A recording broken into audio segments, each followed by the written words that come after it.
بسم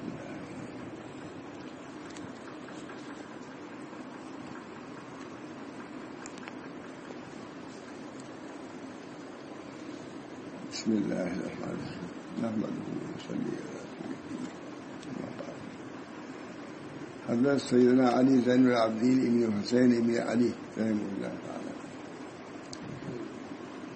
جو آگے سنانے جا رہا ہوں علماء شاہ رسول اللہ صلی رحمۃ اللہ علیہ اکثر سناتے تھے مجلس میں، اور میں سمجھتا ہوں خود بھی روتے تھے اور لوٹاتے تھے.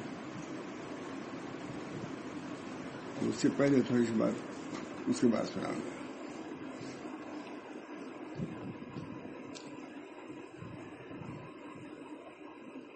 ابن معاہرہ کا بیان ہے کہ علی ابن حسین حج کو گئے. ابن معاہرہ کا بیان ہے کہ علی ابن حسین حج کو گئے. احرام باندھنے کے بعد جب سواری پہ بیٹھے تو مارے خوف کہ ان کا رنگ زرد پڑ گیا اور ایسا زردہ طاری ہوا کہ زبان سے لبیک تک نہ نکل سکا.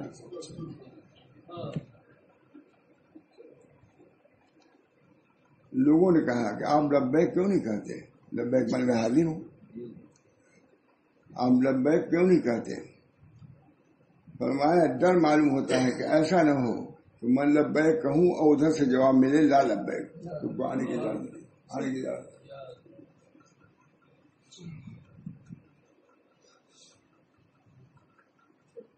میں بیٹھا ہوا تھا کعبہ کے سامنے ہی، ایک فوجی بہت بڑا فوجی آدمی تھے لیبیا کا کرنل، وہ یہ کہتا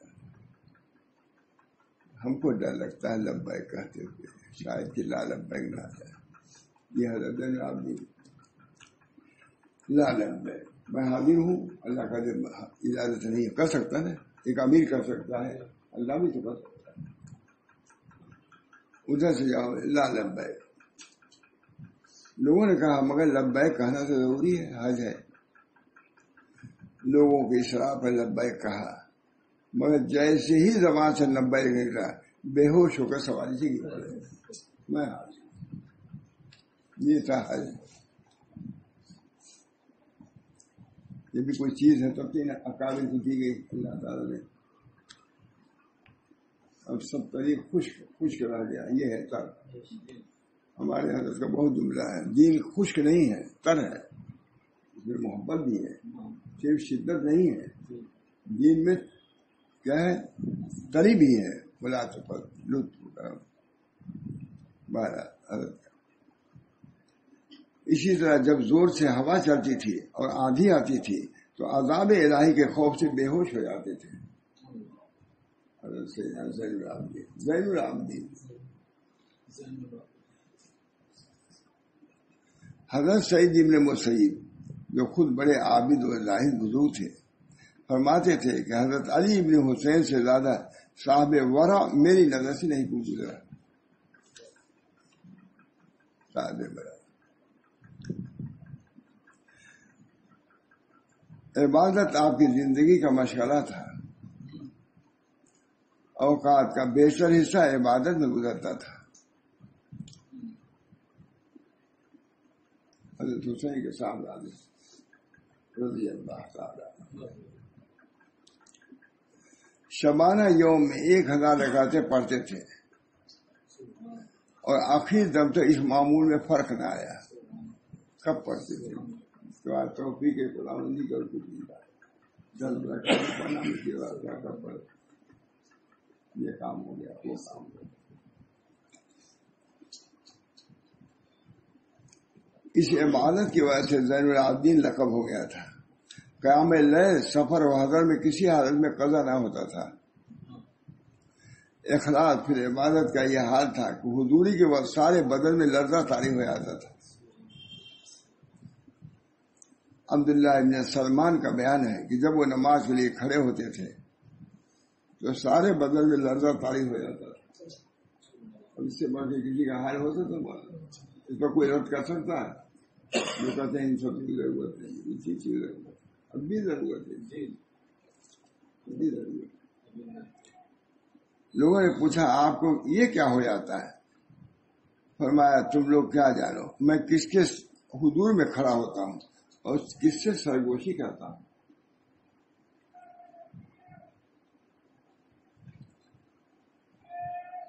محویت کا یہ عالم تھا کہ نماز کی حالت میں کسی چیز کی خبر نہ ہوتی تھی.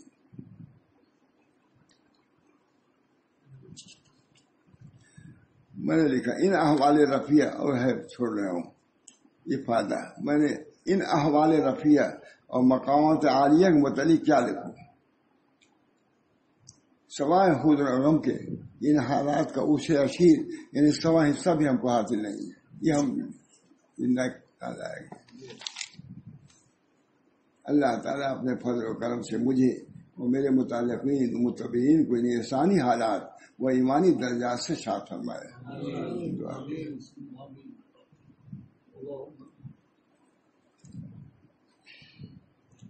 انفاق فی سبیل اللہ فیاضی اور دریا دلی آپ کا خاص وقت تھا. اس کے ساتھ آ رہے تھے حضور کے نواسے کے ساتھ آ رہے تھے.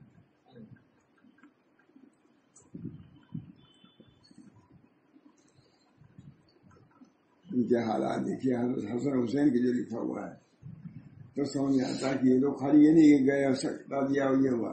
کیا حالات تھے. اسیر اونٹنیاں ساتھ کتنے حج پیدل کیا انہوں نے. اونٹنی موجود پیدل کیا. یہ دونوں حضرت حسن حسین کے واقعات میں پڑھے. مولوی فاروق وہاں ہم کو تو معلوم ہی نہیں تھا. کیا حضرت محرم میں سمجھ میں نہیں آتا تھا کیا پڑھوں. یہ اقوال سر اٹھایا حضرت حسین کا بیان کر دیا. سب متاثر ہو گئے. حضرت حسین کا ذکر آگے بہت اچھا ہے. ہمیشہ کبھی پڑھ لیجیے گا کبھی دی جائے. تو میں نے بھی ایک آدمی پڑھا ہے. حضرت حسن حسین حضرت فاطمہ تینوں کو. اس سے بڑھ کر کے اشراق کا کیا کرتے ہیں اس کا کیا بیان ہو سکتا ہے. عاشورہ کا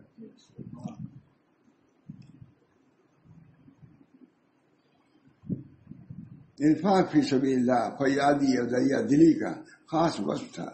اللہ کے راہ میں بے دریغ صرف کرتے تھے.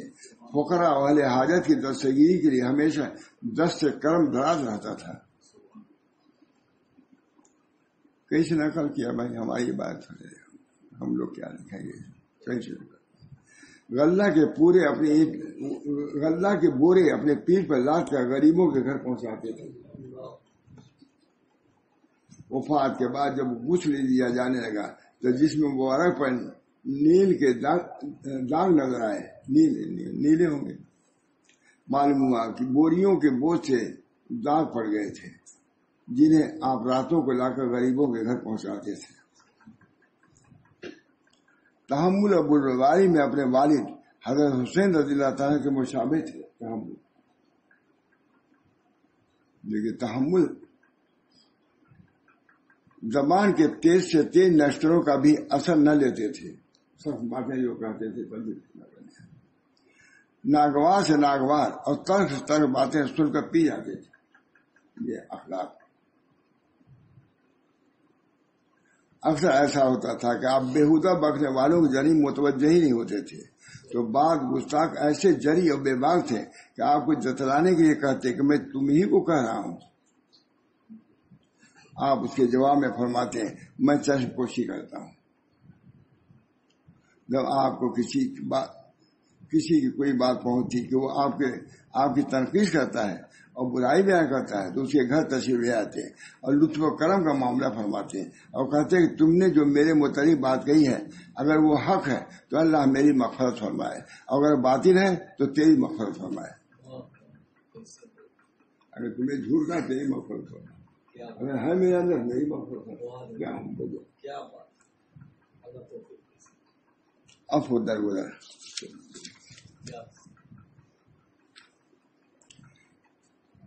محدث کبیر حضرت مولانا حبیب الرحمان آدمی آئین الحجاج میں تعریف فرماتے ہیں کہ آپ کا لقب زین العابدین ہے.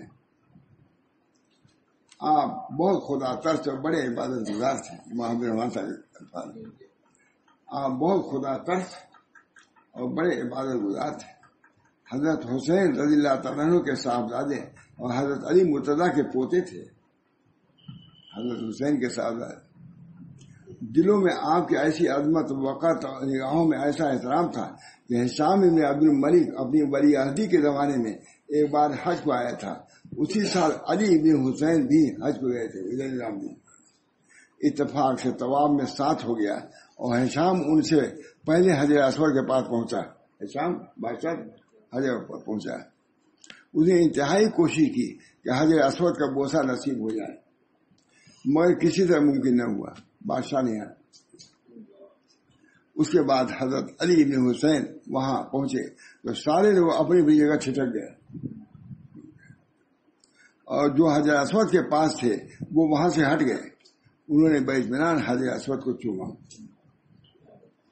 ہشام کے آدمی بادشاہ ہشام کے آدمیوں نے اس سے پوچھا یہ کون آدمی ہے؟ اسے کہا کہ میں نہیں پہچانتا. اس موقع پر فرزدق شاعر موجود تھا. اس نے نہایت جرأت سے کہا میں ان کو پہچانتا ہوں، یہ علی ابن حسین ہے.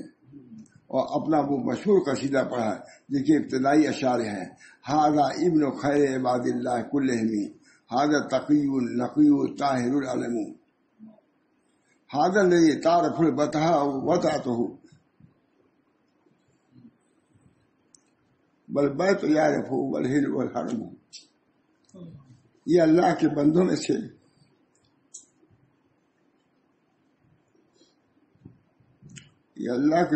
سب سے مقدس ترین شخص.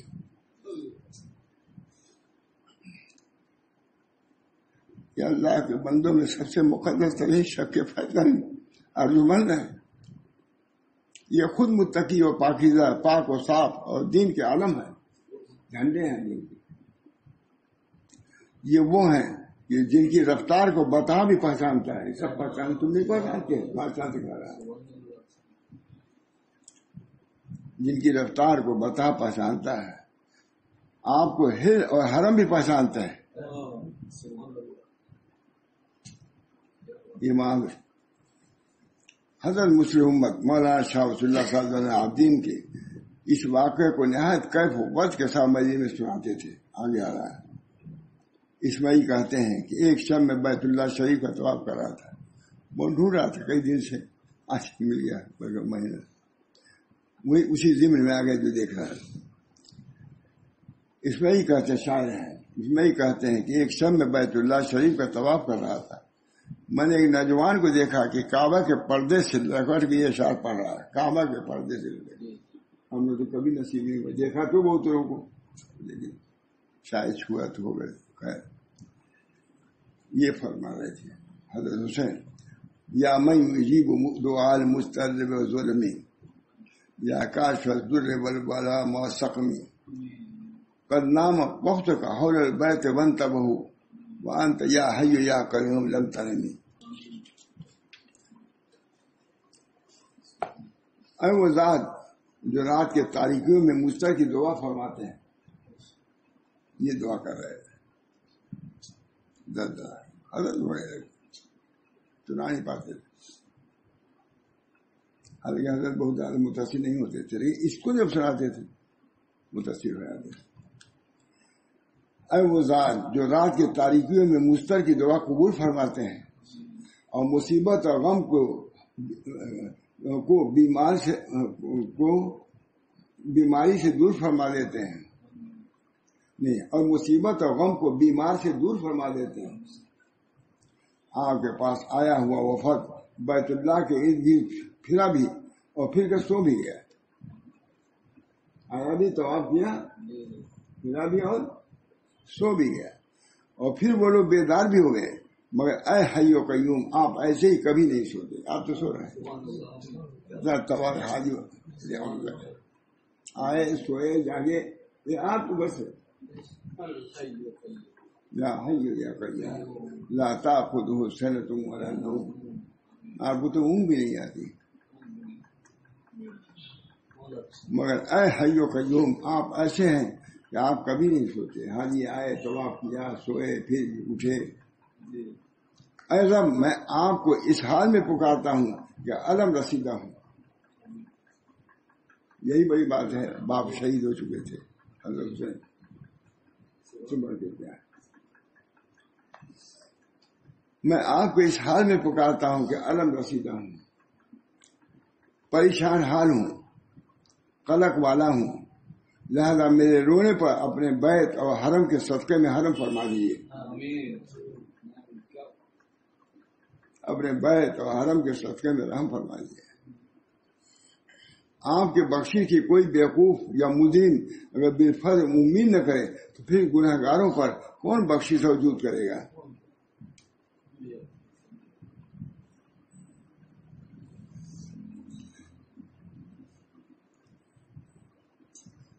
پھر تو یہ لوگ بخشے ہی نہیں جائیں گے، امید نہیں بخشے. ہر ایک گناہگار ہی زیادہ ہے. جب گناہگاروں کی طرف توجہ نہیں ہوگی تو نہیں بخشے جائیں گے، تو زیادہ گناہگار جو ہیں تو زیادہ بے بخشی کے رہ جائیں گے. یہ اشعار پڑھے اور خوب روئے. یہ اشعار پڑھے حضرت حسین حضرت العابدین. پھر اس کے بعد دعا کی. یہ اشعار پڑھے اور پھر خوب روئے. پھر اس کے بعد اس طرح دعا مانگی: اللہ ایھا المقصود فی کل حاجت، اللہ ایھا المقصود فی کل حاجت، شکوت الیک الضر فرحم شکایتی. اللہ یا رجائی انت تکشف کربتی وہب لی ذنوبی کلھا وقت حاجتی. اتیت باعمال القباح رضیۃ. کیا اتنا عارف ہے اس وقت. اللہ غنی.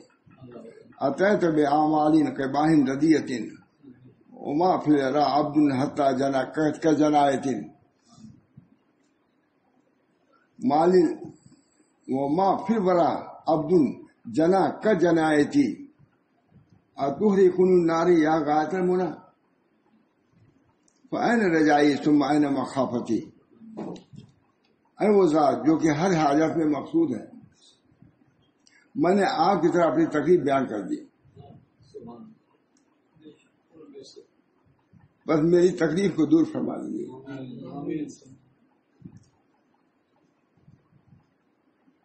میں بھی اسی طرح دعا کر رہا ہوں، اللہ تعالیٰ میری تکلیف کو دور فرما.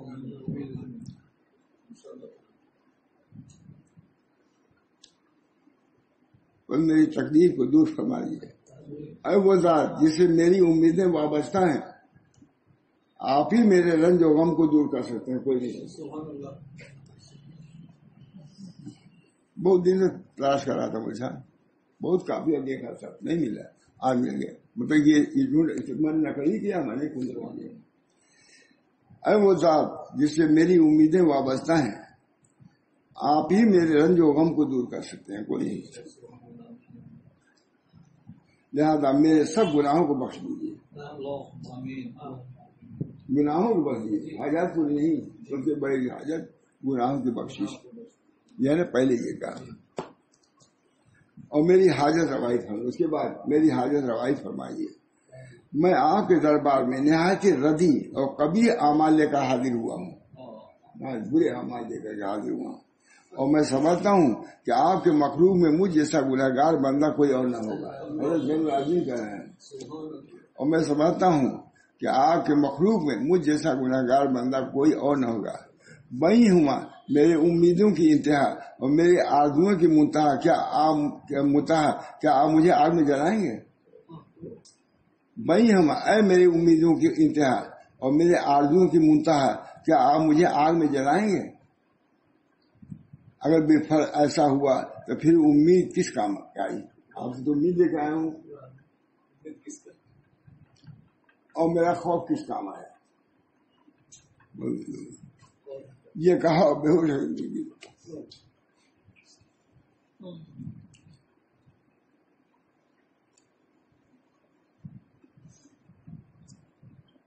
یہ کہا اور بے ہوش ہو گئی. اس میں ہی کہتے ہیں کہ میں نے اس جوان کو قریب سے دیکھا. جانتے نہیں تھے کہ یہ کون ہے. اس میں ہی شاید میں نے اس جوان کو قریب سے دیکھا تو حضرت العابدین علی ابن حسین ابن علی ابن ابی طالب تھے. علی بن حسین علی بن طالب.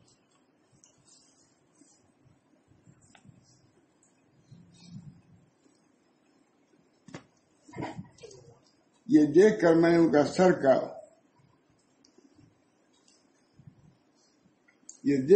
ان کے سر مبارک کو اپنی گود میں رکھا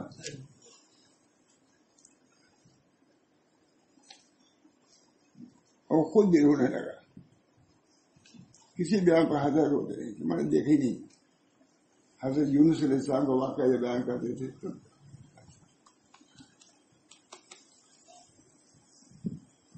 حضرت یونس کا مچھلی والا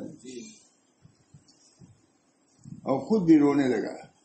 میرے آنسوؤں کے چند قطرے آپ کے رخسار پر گرے اس وحی کے جس کی وجہ سے آپ نے آنکھ کھول دی اور فرمایا کہ یہ کون ہے جو میرے اور میرے رب کے درمیان حاضر ہوگا.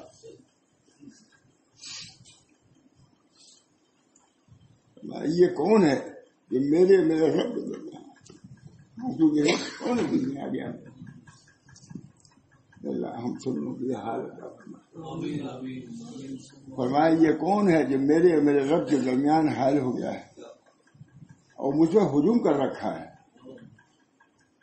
میں نے عرض کیا کہ حضرت آپ کا غلام اسماعیل ہے پہچانتے بھی نہیں تھے اور کہا کہ اے ہمارے سید آپ تو اہل بیت نبوت اور معدن رسالت سے ہیں پھر اس قدر جزا و فضا کیوں آپ کی پھر اس قدر جزا و فضا کیوں؟ کیا اللہ تعالیٰ نے فرمایا ہے انما یرید اللہ لیذھب عنکم الرجس اہل البیت ویطہرکم تطہیرا. اے اہل بیت اللہ تعالیٰ ارادہ کرتا ہے کہ تم سے گندگی کو دور کر دے اور تم کو پاک کر دے. پاک کرنا اللہ تو یہ فرما رہے ہیں. اے آپ نے فرمایا اے اسماعیل کیا بات کرتے ہو؟ اللہ تعالیٰ نے جنت المطیعین کے لیے پیدا کیا اس کا نسب سے کوئی تعلق نہیں ہے. یہ ہے اللہ تعالیٰ نے جنت کو مطیعین کے لیے پیدا کیا ہے اگرچہ وہ عبد حبشی کیوں نہ ہو. نسب کے راز ان اکرمکم عند اللہ اتقاکم جو متقی ہے. حبشی اگر متقی وہ جنت لے جائے.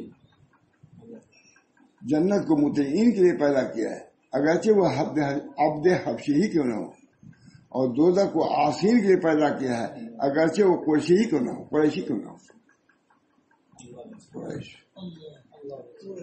اگرچہ وہ حر قریشی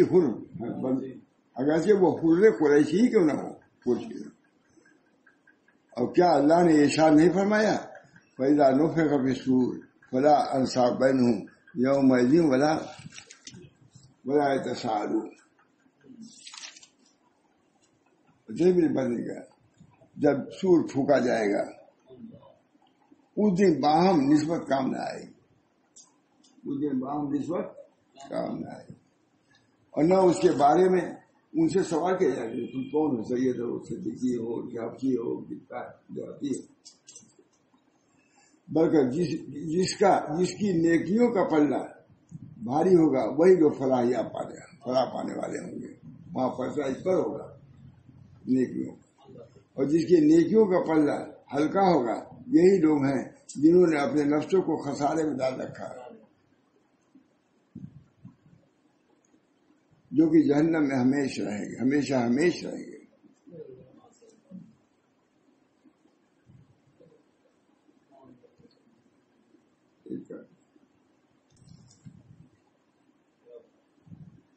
فرماتے تھے بات کو ختم ہو گئی. فرماتے تھے کہ مجھے اس مغرور اور فخر کرنے والے پر تعجب آتا ہے جو کل ایک حقیر نطفہ تھا. فرماتے تھے مجھے اس مغرور اور فخر کرنے پر تعجب آتا ہے جو کل ایک حقیر نطفہ تھا اور کل مردار ہو جائے گا. اس شخص پر حیرت ہوتی ہے جو اللہ کے ہستی میں شک کرتا ہے. یہ بھی دیکھیے یہ وسوسہ یہی سب آتا ہے. مجھے اس شخص پر حیرت ہوتی ہے جو اللہ کے ہستی میں شک کرتا ہے حالانکہ خود اس کے پیدائش اس کے سامنے ہے. یعنی وہ نیز تھا، اس کا نام و نشان نہیں تھا، مگر کسی ہستی کے پیدا کرنے ہی سے نیز سے ہست اور وجود میں آ گیا. کل کے دن کسے کون تم کو لے آئے؟ فرماتے ہیں اس شخص پر تعجب آتا ہے جو قیامت کے دن دوبارہ پیدائش کا انکار کرتا ہے. اس شخص پر تعجب آتا ہے جو قیامت کے دن دوبارہ پیدائش کا انکار کرتا ہے، جبکہ پہلی تکلیف اس کے سامنے بھی تم پیدا ہوئے تو دوسرا پیدا کرنے کیا اس میں مشکل ہے؟ اور بولے جب تم کو پیدا کر دیا تو ساڑیاں اگر پیدا کر دیا تو اس میں کیا ملازمہ ہے؟ یہی سب وسائل آخر ہوگی. یہ اس شخص پر تعجب آتا ہے کہ قیامت کے دن دوبارہ پیدائش کا انکار کرتا ہے جبکہ پہلی تکلیف اس کے سامنے ہے. اور اس شخص پر تعجب آتا ہے جو ایک فانی مقام کے لیے عمل کرتا ہے اور دار البقا کو چھوڑ دیتا ہے، یعنی اس کے لیے تیاری نہیں کرتا، دنیا کے لیے کوئی تیاری نہیں، آخر کی کوئی تعجب ہوتا ہے. یہ حضرات کتنے اللہ والے. آپ یوں دعا فرماتے تھے، اے اللہ میں تجھ سے اس امر سے پناہ مانگتا ہوں کہ لوگوں کی نگاہ میں میرے ظاہر کو اچھا رکھے لیکن میرے باطن کو خراب کر دے. یہ پناہ مانگتا ہوں. ظاہر تو اچھا سب لوگ کو مانتے ہیں، باطن اچھا. اے اللہ جب میں نے کوئی برائی کی تو آپ نے میرے ساتھ بھلائی کا معاملہ کیا، تو آئندہ بھی جب میں برائی کروں تو آپ میرے ساتھ اچھائی کا معاملہ فرمائیے.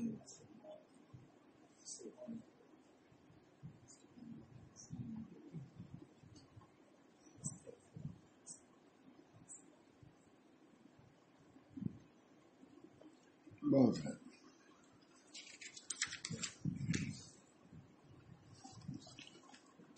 آپ جب وضو کرتے تو آپ کا چہرہ زرد ہو جاتا. آپ کے گھر والے آپ سے پوچھتے ہیں کہ آخر وضو کو آپ کی یہ کیفیت کیوں ہو جاتی ہے؟ تو فرماتے کیا تم لوگ نہیں جانتے کہ میں کس کے سامنے کھڑے ہونے جا رہا ہوں؟ اللہ کے سامنے. جج کے سامنے جانے سے آدمی ڈرتا ہے، لیکن تحصیلدار یا ڈپٹی آتے تھے، حضرت وہی تھے، اس کو تو بولے کچھ ممکن وغیرہ آتے تھے، ریٹائر ہو چکے تھے، وہی چاہتے تھے. لیکن جب ان کو ہائی کورٹ جانا رہتا تھا تو ڈرتے رہتے تھے. میں نے کہا آپ تحصیلدار ہیں، ابھی ڈرنے جج کے کام صاحب نہیں جانتے، جج کے سامنے کھڑا ہونا معمولی بات نہیں. حالانکہ مجرم نہیں تھے وہ کوئی کسی گواہی میں افیسران آتے، کہا جج کے سامنے کھڑا ہونا.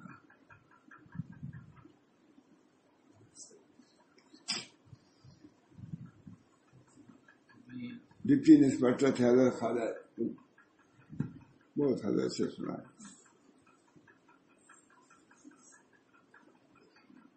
ایک مدرس تخت سیاہ پر لکھ کے سمجھا رہا تھا رقو، اس کا رخ ادھر تھا.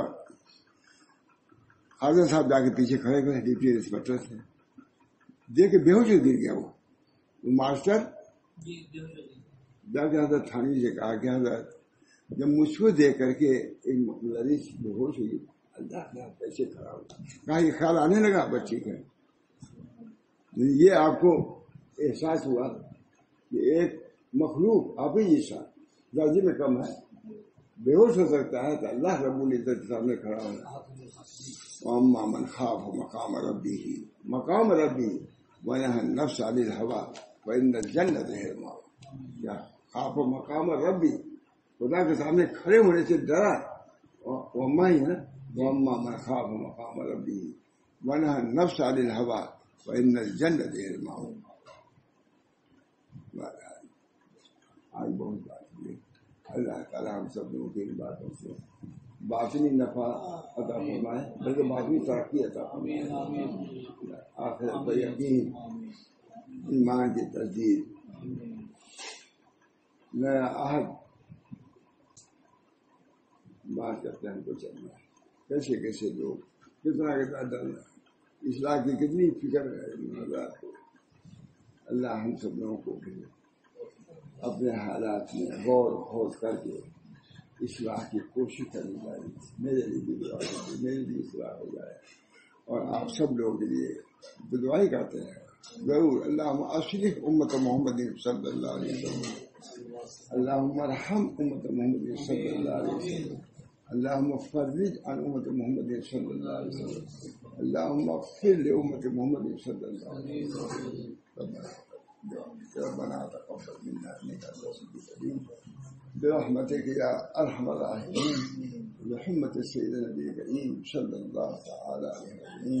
اللہ تعالیٰ ہم سب کی اصلاح فرمائے اور نفس کی اصلاح فرمائے، ہمارے نفوس کا تزکیہ فرمائے، اور اپنے فلاح سے اپنی محبت عنایت سے ہم سب لوگوں کو سرفراز فرمائے. ربنا تقبل منا انك انت السميع العليم برحمتك يا ارحم الراحمين.